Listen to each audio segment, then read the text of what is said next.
पौलुस प्रेरित की थिस्सलुनीकियों के नाम दूसरी पत्री अध्याय 3 वचन 3 मैं पढ़ती हूँ, ध्यान से सुनिए। परंतु प्रभु सच्चा है, वह तुम्हें दृढ़ता से स्थिर करेगा और उस दुष्ट से सुरक्षित रखेगा।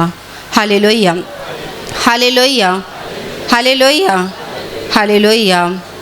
मेरे प्यारे भाई और बहनों, यहाँ पर पौलुस अपनी पत्री में लिख रहा है, बता रहा है कि प्रभु सच्चा है, वह तुम्हें दृढ़ता से स्थिर करेगा और उस दुष्ट से सुरक्षित रखेगा। Hallelujah, hallelujah, hallelujah. उसका पहला शब्द ऐसा है कि प्रभु सच्चा है। अगर प्रभु सच्चा है तो फिर झूठा कौन है? जिसके विषय में लिखा है आगे कि वह दुष्ट झूठा है, यानी वो शैतान झूठा है। प्रभु सच्चा है, वह तुम्हें दृढ़ता से स्थिर करेगा और उस दुष्ट से बचाएगा। वह दुष्ट से तुम्हें सुरक्षा देगा। कौन देगा? प्रभु देगा। किससे देगा? उस दुष्ट जिसका नाम बाइबल में लूसीफर बताया गया है। वो लूसीफर जो आज पूरी दुनिया को तकलीफ़ दे रहा है, पूरी दुनिया को फंसा रहा है, सता रहा है, उन सारे लोगों को प्रभु सुरक्षा देगा। उन लोगों को छुड़ाएगा। किसे? जो उस दुष्ट शैतान के हाथों में पड़े हुए हैं। मेरे प्यारे भाई और बहनों, ये लूसीफर जिसका नाम बाइबल में लिखा बताया गया है, इसे बाइबल दुष्ट कहती है। क्यों दुष्ट कहती है? क्योंकि उसने परमेश्वर के साथ दुष्टता के साथ व्यवहार किया। शैतान के बारे में थोड़ा सा गहराई में मैं आपको बताना चाहती हूँ। हम उसे शैतान कहते हैं, लेकिन ये शैतान कैसे बन गया? परमेश्वर ने जब स्वर्ग को निर्माण किया, जब वो स्वर्ग में था अपने स्वर्गदूतों के साथ में, तभी उसके सारे स्वर्गदूतों में जो मुख्य स्वर्गदूत थे, उसमें से ये लूसीफर भी एक स्वर्गदूत था। ये पहले शैतान नहीं था, तो पहले वो परमेश्वर का एक प्रमुख स्वर्गदूत था, सुंदर स्वर्गदूत था, और ये परमेश्वर के साथ में रहकर काम किया करता था, यानी परमेश्वर की आज्ञाओं को माना करता था। पर बाद में उसके अंदर एक बात का अहंकार आ गया, घमंड आ गया। वो सोचने लगा कि मैं भी परमेश्वर के समान हूँ, परमेश्वर मुझसे सारे काम करवाता है, पर मैं भी परमेश्वर के समान हूँ। और जब ये बात उसके मन में आ गई, तभी परमेश्वर ने स्वर्ग से उसको नीचे फेंक दिया। और जब वो इस संसार में नीचे आ गया, मतलब संसार में आ गया, धरती पर नीचे गिर गया, गिरने के बाद जिस स्वर्ग को वो छोड़कर नीचे आ गया, उसी स्वर्ग में जाने के लिए, उसी स्वर्ग में लेने के लिए परमेश्वर ने इंसान को चुना। आप समझ रहे हैं मुझे क्या बताना है? परमेश्वर स्वर्ग में था और आज भी वो स्वर्ग में है, और स्वर्ग में उसके साथ में स्वर्गदूत है, पवित्र स्वर्गदूत। और उसी पवित्र स्वर्गदूतों के साथ में रखने के लिए परमेश्वर ने मनुष्य को चुना। उसने जब पृथ्वी को निर्माण किया, तो उस पृथ्वी में अनेकों प्रकार के, आज हम जीव जंतु पशु प्राणी देखते हैं, अनेकों प्रकार के जानवर देखते हैं। पर ध्यान से सुनिए, किसी भी जानवर को स्वर्ग में लेने के उद्देश्य से परमेश्वर ने उनको निर्माण नहीं किया है, तो बल्कि मनुष्य के लिए परमेश्वर ने स्वर्ग निर्माण किया है। Hallelujah, hallelujah, hallelujah, hallelujah. मनुष्य की आज हाइट, कद केवल 6 फीट है। ज़्यादा से ज़्यादा कहीं कोई 6.5 फीट होगा या कहीं कोई 7 फीट होगा, तो पता नहीं, पर ज़्यादा से ज़्यादा मनुष्य का कद, उसकी हाइट 6 फीट तक ही रहती है, मर्यादित है। पर आपको पता है ना, हमसे बड़े बड़े जानवर भी इस संसार में हैं।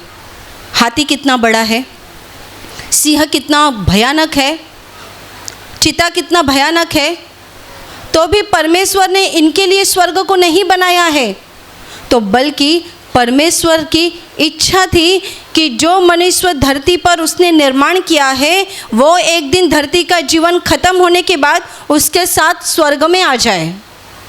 और स्वर्ग में आने के लिए परमेश्वर ने ये सारी योजना बनाई, और ये सारी योजना शैतान को समझ में आ गई, यानी उस लूसीफर को समझ में आ गई। और इसीलिए जिस स्वर्ग से वो नीचे गिर गया, फिर से वो स्वर्ग में नहीं जा सकता, अनंत काल के लिए वो स्वर्ग में वापस से नहीं जा सकता। इसीलिए उसके मन में ये बात आ गई कि जिस स्वर्ग से मैं नीचे गिर गया, उस स्वर्ग में इस मनुष्य को मैं कभी जाने नहीं दूंगा। ये उसकी पहली बात है, पहली चाल है। हम कहते हैं ना, शैतान हमें क्यों सताता है, शैतान हमें क्यों सताता है। आज आपको पता चल गया कि शैतान क्यों सताता है, क्योंकि उसकी इच्छा नहीं है कि कोई भी मनुष्य स्वर्ग में उस पिता के पास पहुँचे, उस परमेश्वर के घर के पास पहुँचे, ऐसी उसकी इच्छा नहीं। इसीलिए तो वो हर रात और हर दिन नहीं तो हर पल वो इंसान को फंसा रहा है, इंसान को तकलीफ़ दे रहा है, इंसान को ख़त्म कर रहा है। क्यों? क्योंकि वो चाहता है कि कोई भी मनुष्य स्वर्ग में परमेश्वर के पास ना पहुंच सके। Hallelujah, hallelujah, hallelujah, hallelujah. इसीलिए तो परमेश्वर ने योजना बनाई मनुष्य जात को बचाने के लिए। हमने जब पाप किया, पाप करके हम सब भी परमेश्वर से बहुत दूर चले गए थे, इतना दूर कि परमेश्वर एक तरफ और मनुष्य एक तरफ। मनुष्य यहाँ रोता था, परमेश्वर तक उसकी आवाज़ जाती नहीं थी और मनुष्य अपने में ही नाश हो रहा था। पर जब प्रभु यीशु मसीह इस संसार में आ गया, इस संसार में आने के बाद उसने परमेश्वर और इंसान के बीच में जो बहुत बड़ी दीवार थी, पाप की दीवार, उस दीवार को उसने तोड़ डाला। वो खुद क्रूस पे चढ़ गया, खुद वो बलिदान हो गया और अपने लहू से उसने मनुष्य के पापों को धो डाला। Hallelujah, hallelujah, hallelujah, hallelujah. मनुष्य और परमेश्वर का नाता उसने फिर से तैयार कर दिया, जो नाता अदन की बगीचे में टूट गया था। आदम और हवा से जो नाता परमेश्वर ने पहले जोड़ा था और उनके पास से जो पाप हो गया, वो पाप होने के बाद उनका रिश्ता टूट गया था। लेकिन प्रभु यीशु ने क्रूस पर जान देके उस रिश्ते को फिर से खड़ा कर दिया, उस मरे हुए रिश्ते को उसने फिर से जिंदा कर दिया। और यही तो यहाँ पर पौलुस बता रहा है कि परमेश्वर सच्चा है, वह तुम्हें दृढ़ता से स्थिर करेगा। यानी क्या करेगा? वो तुम्हें मजबूत करेगा। कैसे मजबूत करेगा? पवित्र आत्मा के द्वारा मजबूत करेगा। वो तुम्हें अपनी अगुवाई करेगा, वो तुम्हें हर बातों में सुरक्षा प्रदान करेगा। Hallelujah, hallelujah, hallelujah, hallelujah. मेरे प्यारे भाइयों और बहनों, वो आपको दृढ़ता से यानी मजबूती से स्थिर करेगा। स्थिर यानी वो आपको स्थिर खड़ा करेगा। स्थिर यानी क्या? स्थिर यानी न हिलना। कितने लोग डगमगाते हैं पता है ना, यहाँ भी वहाँ भी, ऐसे भी वैसे भी, पर कुछ लोग खंबे की तरह स्थिर रहते हैं। अभी आप यहाँ पर कुछ खंबे को देख रहे हैं, वो क्या हिल रहे हैं? अगर वो हिलते तो यहाँ पर ये जो बाम्बू का ये हॉल तैयार किया गया है, वो रह जाता क्या? नहीं रहता। वो खंबे स्थिर है, इसीलिए तो आज हम यहाँ पर अच्छे से बैठे हुए हैं ना। खंबे स्थिर है, क्यों? वो अपनी जगह पे मजबूती से खड़े हैं। परमेश्वर वही हमें बताना चाहता है कि पवित्र आत्मा भी आपको मजबूती से आपके विश्वास के रास्ते में खड़ा करेगा। ना हिलने वाला विश्वास, ना डगमगाने वाला विश्वास, तो बल्कि स्थिरता का विश्वास। यानी परमेश्वर के रास्तों पर जितने लोगों ने चलने के लिए स्वीकार कर लिया है और जो उसके रास्ते पे चल रहे हैं, वो उनकी अगुवाई करेगा, वो उनकी मदद करेगा। इतना ही नहीं, पवित्र आत्मा के द्वारा वो उनको आगे का रास्ता भी बताएगा। Hallelujah, hallelujah, hallelujah, hallelujah. मेरे प्यारे भाइयों और बहनों, आपका उठना, बैठना, चलना, फिरना, सारी बातों में वो आपको स्थिर रखेगा। यहाँ तक कि वो आपको सुरक्षित रखेगा, यानी वो आपकी रक्षा करेगा, वो आपको संभालेगा और इस तरह के संभालेगा कि आपके जीवन के कोई भी फैसले हो, कोई भी घड़ी हो, कोई भी मुसीबत हो, वो आपको पवित्र आत्मा के द्वारा अगुवाई करेगा। क्या आपने ऐसी गवाही नहीं सुनी है कि मेरे शरीर में कुछ बीमारी आ गई और वो बीमारी से मुझे डर लग गया कि आगे क्या हो जाएगा, आगे क्या हो जाएगा। पर अचानक से मुझे याद आ गया कि एक भाई ने ऐसी ऐसी गवाही दी थी, एक बहन ने ऐसी ऐसी गवाही दी थी। और वो गवाही याद आने के बाद क्या होता है, मन शांत हो जाता है, दिमाग स्थिर हो जाता है और मन में एक भरोसा मिल जाता है कि प्रभु ने अगर उसको चंगा किया है तो मुझे भी चंगा करेगा, वो मेरी भी बीमारियों को निकालेगा, वो मेरी भी समस्याओं से मुझे बाहर निकालेगा। ये कब होता है, कब होता है? पवित्र आत्मा हमें याद दिलाता है, हमें याद दिलाता है जो बातें हम भूल जाते हैं। आप बताइए, यहाँ पर मंच पे से सैकड़ों नहीं तो हजारों लोगों ने गवाही दी है, सारी गवाहियाँ हमको याद है क्या? नहीं। उसमें से गिने चुने गवाही हम याद कर रख सकते हैं, वो भी गए सप्ताह की, ज़्यादा से ज़्यादा उसके पहले की सप्ताह की। बस 2 महीना पहले कौन सी गवाही आई थी मंच के ऊपर, हम सब भूल चुके हैं। इतनी गवाहियाँ हम सुनते हैं कि वो सारी गवाहियाँ हमारे दिमाग में रहना मुमकिन नहीं है। लेकिन जब उससे संबंधित, उससे जुड़े हुए हमारे जीवन में कुछ समस्या आती है, कोई दुख आता है, तभी वो गवाहियों को कौन याद दिलाता है? पवित्र आत्मा। पवित्र आत्मा याद दिलाता है कि ऐसी ऐसी गवाही आई थी, ऐसी ऐसी बातें हो गई थी, एक व्यक्ति के जीवन में ऐसी समस्या थी। फिर क्या होता है, हम स्थिर हो जाते हैं, नहीं, प्रभु मुझे भी चंगा करेगा, प्रभु मेरे जीवन में भी कार्य करेगा। मुझे लगता है 1.5-2 साल पहले एक बहन ने गवाही दी थी। उन्होंने ऐसा बताया कि उनके बेटे को कैंसर हो गया था, गले के पास में कैंसर हो गया था और उनका गला बहुत सूज गया था, वो लास्ट स्टेज पे थे, एकदम मरने की हालत पे थे। और इनकी माँ को जब पता चला कि मेरे बेटे की ऐसी हालत हो गई है, तभी उन्होंने पढ़ा था कि एक व्यक्ति का कैंसर प्रार्थना घर में निकल गया। और उस पढ़ने के बाद वो जब उन्होंने सुना था गवाही को, तभी उनके मन में ये दृढ़ विश्वास आ गया कि प्रभु अगर उस भाई को, उस बहन को, उस व्यक्ति को चंगा कर सकता है तो मेरे बेटे को भी चंगा कर सकता है। और इस विश्वास के साथ वो प्रभु के पास प्रार्थना करती रही, प्रभु का नाम लेती रही। और क्या हो गया, अद्भुत रीति से प्रभु ने उनके बेटे को कैंसर की बीमारी से पूरी तरह से चंगा कर दिया।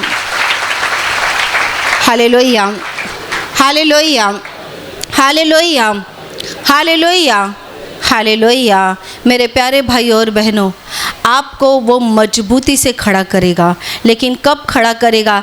जब आप बाइबल पढ़ेंगे। बाइबल पढ़ने से आपका विश्वास बढ़ेगा। जब आप बाइबल पढ़ेंगे तब आपका विश्वास बढ़ेगा। जब आप प्रार्थना करेंगे तभी आप उससे रिश्ता रखेंगे। जब आप प्रार्थना भवन में आएंगे तभी आप उसके आशीषों को प्राप्त करेंगे। केवल सुनने से काम नहीं हो जाएगा, तो बल्कि इन सारी चीज़ों के ऊपर आपको क्रिया भी करनी होगी। आप केवल यहाँ पे प्रार्थना में आ गए, प्रार्थना में प्रवचन को सुन लिया, स्तुति आराधना में भाग ले लिया, आपने गवाही सुन ली और उसके बाद वापस आप घर चले गए, फिर से अपने कामकाज में लग गए और फिर से आप अपनी दुनिया में चले गए, तो ये सारी चीज़ें जो आपने यहाँ पर सुनी हैं वो ख़त्म हो जाएगी। शैतान आपके दिमाग से वो चुरा कर लेकर जाएगा, आपके दिल में से उस बातों को निकाल कर लेकर जाएगा।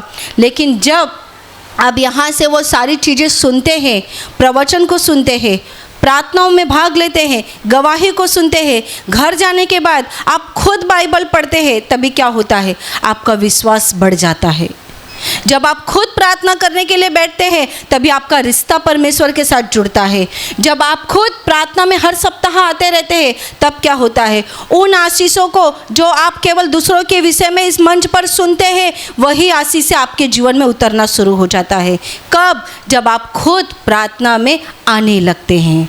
Hallelujah, hallelujah, hallelujah, hallelujah. कुछ बहनों ने, कुछ भाइयों ने ऐसी भी गवाही दी है, पहले हम महीने में केवल 1 बार आते थे या 15 दिन में 1 बार आते थे, लेकिन जब से हमने ठहराया कि हम हर सप्ताह प्रार्थना में जाएंगे और उन्होंने ठहराया, उसके बाद से वो हर सप्ताह प्रार्थना में आने लगे। ऐसे कितने सारे उनके जीवन के काम जो रुके हुए थे प्रभु ने निकाल डाले और उनके जीवन को आशीषित कर डाला। कब कर डाला? जब वो नियमित रूप से प्रार्थना में आने लगे। Hallelujah, hallelujah, hallelujah, hallelujah. मेरे प्यारे भाइयों और बहनों, आपके जीवन को वो सुरक्षित रखेगा, वो आपको स्थिर करेगा। कब करेगा? जब आप भी उससे जुड़े रहेंगे तब करेगा। आप सप्ताह में एक बार आएंगे, एक बार आने के बाद वापस घर चले जाएंगे, फिर कभी महीना 2 महीने हमें फुर्सत मिल गई या कभी कहीं शरीर में दर्द हो गया तभी हाथ में बाइबल उठाया, कभी कुछ तकलीफ़ आ गई तभी टेलीफोन पे प्रार्थना सुन ली, कभी बहुत ज़्यादा संकट बढ़ गया तभी आ गए प्रार्थना में। क्यों? अभी कोई दूसरा मार्ग नहीं है इसके लिए। इस तरीके से जो लोग आते हैं वो केवल अपने स्वार्थ के लिए आते हैं, और ध्यान रखना उनको केवल यहाँ पे ही मिल जाएगा, मरने के बाद उनको स्वर्ग में उनके लिए कुछ नहीं रखा गया है। अगर आप आ रहे हैं तो उस परमेश्वर के साथ, उस प्रभु के साथ ईमानदार हो जाइए, ईमानदार के साथ उसके साथ वादा कीजिए। आप खुद उससे बातें करने की कोशिश कीजिए, आप खुद उससे रिश्ता बनाने की कोशिश कीजिए। जब आप उससे रिश्ता बनाएंगे तब क्या होगा? जब आप उससे रिश्ता बनाएंगे ना, मैं आपको बताना चाहती हूँ, उस पतरस के समान, जब पतरस पानी में डूबने लगा और उसके सामने प्रभु यीशु खुद पानी के ऊपर खड़ा हुआ था, जब वो डूब रहा था तभी अंत में प्रभु ने हाथ बढ़ाया और उस पतरस को बाहर निकाला। उसी प्रकार से प्रभु हमारे जीवन में भी काम करता है। आप में से बहुत लोगों को अनुभव भी होगा कि जब जीवन के रास्ते बंद हो जाते हैं, कठिनाइयाँ ही कठिनाइयाँ दिखती हैं, ऐसा लगता है सब खत्म, आज का ये दिन आखिरी दिन है, सब खत्म, अब सब खत्म हो जाएगा। तभी अचानक से कुछ तो ऐसा होता है कि मन में एक बहुत बड़ी शांति आ जाती है, मन में एक बहुत बड़ी उम्मीद तैयार हो जाती है, प्रार्थना में आने की इच्छा होती है। प्रार्थना में आने के बाद फिर क्या होता है? मार्ग मिलता है, रास्ता मिलता है, और उसी रास्ते के द्वारा प्रभु हमें चंगा भी करता है और आशीषित भी करता है। Hallelujah, hallelujah, hallelujah, hallelujah, hallelujah. मेरे प्यारे भाई और बहनों, वो आपको सुरक्षित रखेगा। कैसे रखेगा? आपके सफ़र में, आपके खाने में, आपके सोने में, आपके चलने फिरने में, हर बात में परमेश्वर आपको सुरक्षा देगा, हर बात में। आप कहीं सफ़र के लिए निकले हैं, अगर आपने प्रभु का नाम लिया है, प्रभु को अपना सफ़र उसके हाथों में दिया है, तो ध्यान रखिए आपके सफ़र को आशीषित करना ये उसका काम है। आपने कोई खाना लिया है हाथ में, खाना लेने के बाद आपने उसके ऊपर प्रार्थना की, उस खाने को आपने प्रभु के हाथ में दिया और उसके नाम से आप उस खाने को ग्रहण कर रहे हैं। ध्यान रखना, बीमारियां तो आएंगी भी नहीं, और बल्कि उस खाने के द्वारा आपके शरीर को आशीष मिल जाएगा। उस खाने के द्वारा आपके शरीर को आशीष तो मिल जाएगा और आपका शरीर भी मजबूत हो जाएगा। Hallelujah, hallelujah, hallelujah, hallelujah. मेरे प्यारे भाई और बहनों, आज तक कितने लोगों ने गवाही दी है कि जब हमारी दुर्घटना होने वाली थी, हमने प्रभु के पास प्रार्थना किया, प्रभु का नाम लिया और तुरंत उस दुर्घटना से हम बच गए। और कुछ लोगों ने तो ऐसा भी बताया है कि हमारी दुर्घटना हो गई लेकिन हमने उठकर देखा, शरीर पे एक खरोच भी नहीं आई। क्या हो गया? प्रभु ने सुरक्षा दे दी, प्रभु ने सुरक्षा दे दी। प्रभु के एक बहुत बड़े महान सेवक की किताब में मैंने पढ़ा है, प्रभु के बहुत बड़े सेवक होकर गए, उनकी किताब में उन्होंने एक बहुत सत्य घटना और बहुत अच्छी घटना लिख कर रखी थी। उन्होंने बताया कि एक पति पत्नी थे और वो प्रभु की सेवा करते थे, गांव-गांव जाना और वहाँ पर प्रभु का सुसमाचार बताना, ये उनका काम था। और ऐसे ही वो एक बहुत ही पिछले गांव में गए, मतलब एक बहुत ही पुराना गांव था जिस गांव में कोई सुविधा नहीं थी अच्छे से। ऐसे गांव में ये पति पत्नी सेवा करने के लिए गए और वहाँ पर वो प्रार्थना करते थे, लोगों को चंगाई मिलती थी, लोग उनके घर पर आने लगे, प्रार्थना लेने लगे, प्रभु के बारे में सुनने लगे। और ये बात वहाँ के कुछ लोगों को अच्छा नहीं लगा। उन्होंने बार बार कहा ऐसा मत करना, लेकिन उन्होंने कहा प्रभु के नाम से जो आ रहा है हम उन्हें चंगा कर रहे हैं। बहुत बार उनके कार्य में रुकावट आ गई और एक बार ऐसा हो गया कि वहाँ के जो सताने वाले थे इस पति पत्नी को, उन्होंने उनको धमकी दी कि आज रात को हम तुम्हें ख़त्म कर देंगे। ये धमकी उन्होंने सीधा उनको नहीं दी, तो जो इस पति पत्नी के एक पहचान का व्यक्ति था उनके द्वारा उनको बता दिया कि अगर उन्होंने प्रभु का नाम लेना बंद नहीं किया तो आज रात हम उन्हें ख़त्म कर देंगे। और जब ये बात इस पति पत्नी को पता चल गई, वो बहुत ज़्यादा डर गए क्योंकि वो गांव इलाका था, उनके रिश्तेदार, उनके पहचान के कोई नहीं थे वहाँ पर कि उनको कोई बचा सके या उनकी बाजू से कोई बोल सके। ये पति पत्नी बताते हैं कि जैसे जैसे शाम हो रही थी हमारे दिल की धड़कन बढ़ रही थी और रात हो गई, और उस समय हमने दरवाज़ा खिड़की बंद कर दिया और प्रभु के सामने हम पति पत्नी घुटने टेक कर बहुत रोने लगे कि प्रभु अगर रात को हमला हो गया तो आज हम नहीं बच सकते, हमको कोई बचा नहीं सकता। तू अपनी सुरक्षा हमें दे और हमें बचा, तू हमारा सहारा है, तेरी वजह से, तेरे नाम से हम यहाँ पर आए हैं, तेरा सुरक्षा देना ये तेरा काम है। ये पति पत्नी बहुत देर तक प्रार्थना करते रहे। प्रार्थना करते रोते रोते वो दोनों सो गए, वहीं पर उनकी नींद लग गई। सुबह उठकर देखा तो वातावरण एकदम ठंडा था।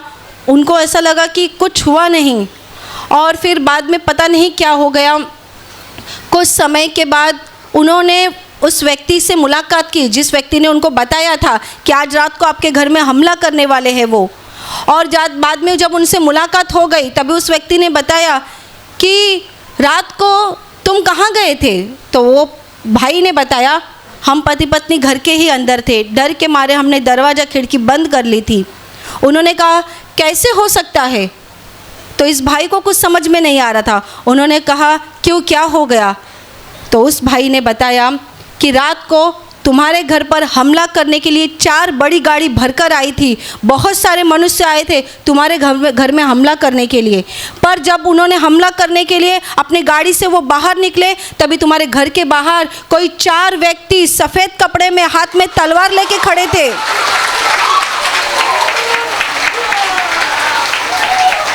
Hallelujah, hallelujah, hallelujah. उन्होंने कहा तुम्हारे घर के बाहर कोई 4 व्यक्ति सफ़ेद कपड़े में हाथ में तलवार लेकर घूम रहे थे, खड़े थे। कहाँ से बुलाया रातों रात और कहाँ से इतना पहरेदारी कर दी? इस भाई को समझ में आ गया, प्रभु को हमने कहा था ना तू सुरक्षा दे हमें। उनको ये बात समझ में आ गई। उन्होंने कहा हमने इंतज़ाम नहीं किया, ये स्वर्ग से स्वर्गदूत नीचे आए थे जिन्होंने हमारी सुरक्षा कर दी। उन्होंने घर जाकर अपनी पत्नी को ये बात बता दी कि रात को हमें सुरक्षा देने के लिए कोई मनुष्य नहीं तो परमेश्वर ने अपने स्वर्गदूतों को भेज दिया। मेरे प्यारे भाई और बहनों, ये मैं आपको कोई काल्पनिक कहानी नहीं बता रही हूँ। जिस महान सेवक ने ये बातें लिख के रखी है उन्होंने ये सत्य घटना बताई है, और उस दिन से उनको सताने वाले लोगों ने सताना बंद कर दिया।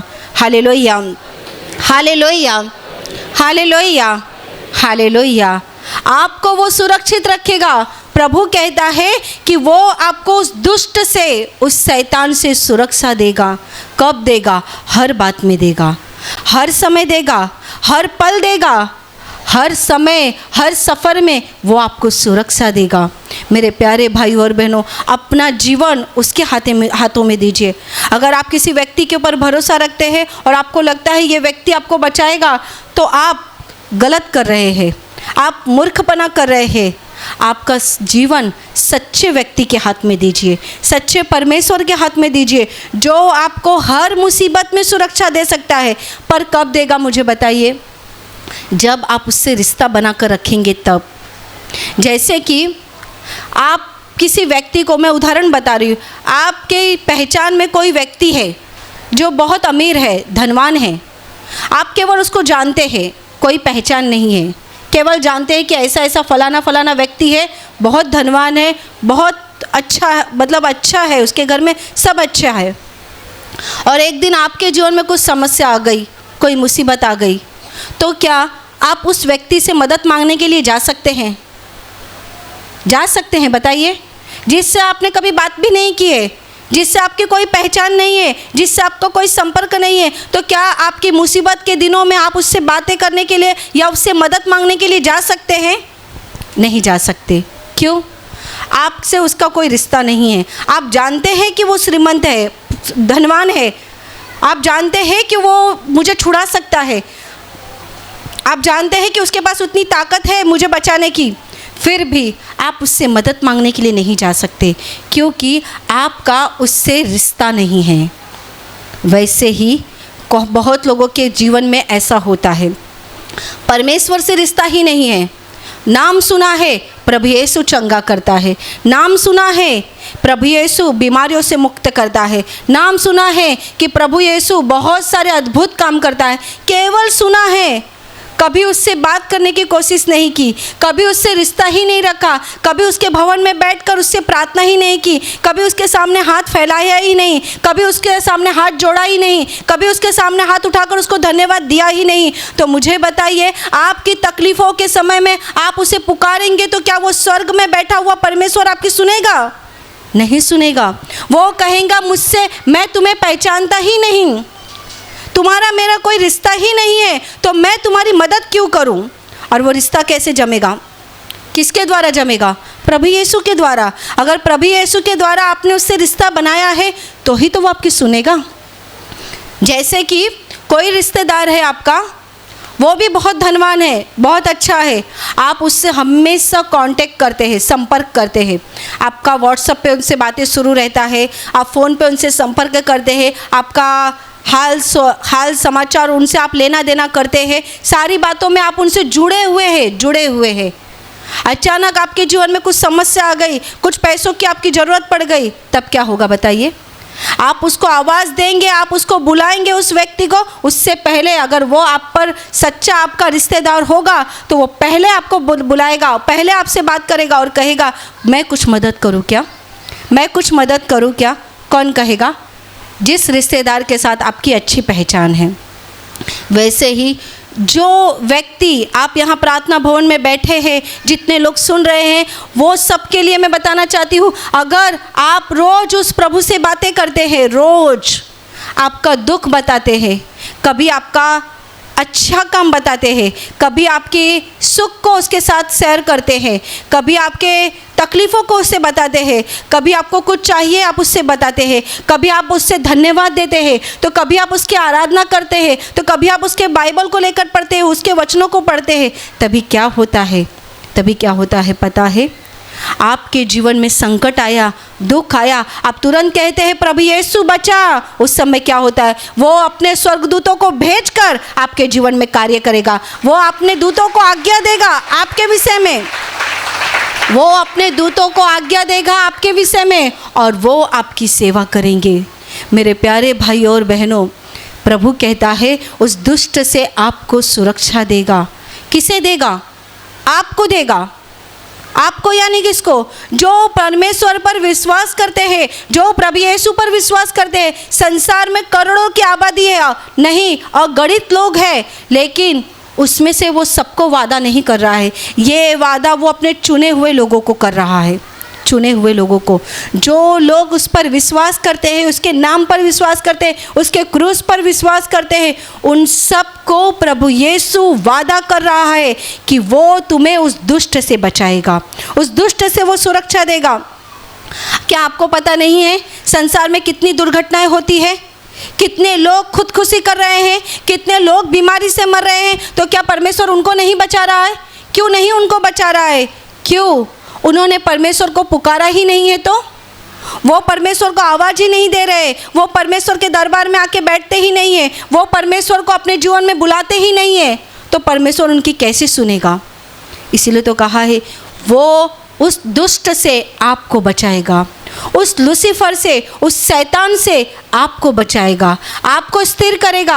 आपने जो उसके पुत्र प्रभु यीशु पर विश्वास किया है, ध्यान रखना, अगर आपने विश्वास किया है, मरते दम तक वो विश्वसनीय रहेगा और आपके जीवन के आखिरी श्वास तक वो आपको संभालेगा, वो आपको संभालेगा, वो आपको सुरक्षा देगा। और वही एक दिन यहाँ का जीवन खत्म होने के बाद अनंत काल के जीवन में प्रवेश करेगा। Hallelujah, hallelujah, hallelujah, hallelujah.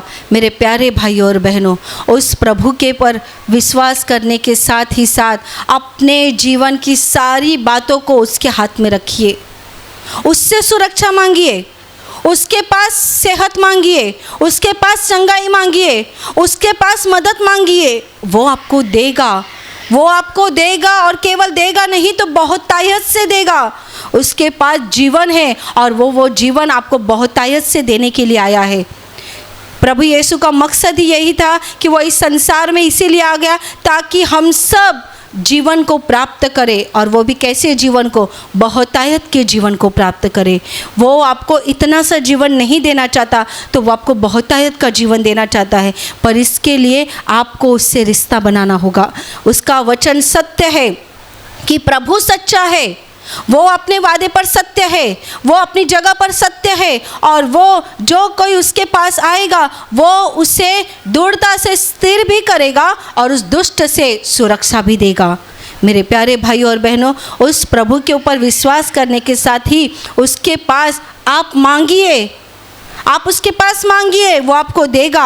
आप उसे धन्यवाद दीजिए, वो आपके जीवन में आशीषों को भेजेगा। आप उसके वचन को पढ़िए, वो आपको ज्ञान और बुद्धि देगा। वो आपको विश्वास में बढ़ाएगा, और केवल बढ़ाएगा नहीं, यहाँ पर अनंत काल का वो आपको आशीष, यहाँ पर वो आपको आशीषित करेगा, और एक दिन मरने के बाद वो आप सबको, हम सबको अनंत काल का जीवन दे देगा। Hallelujah, hallelujah, hallelujah, hallelujah, hallelujah, hallelujah.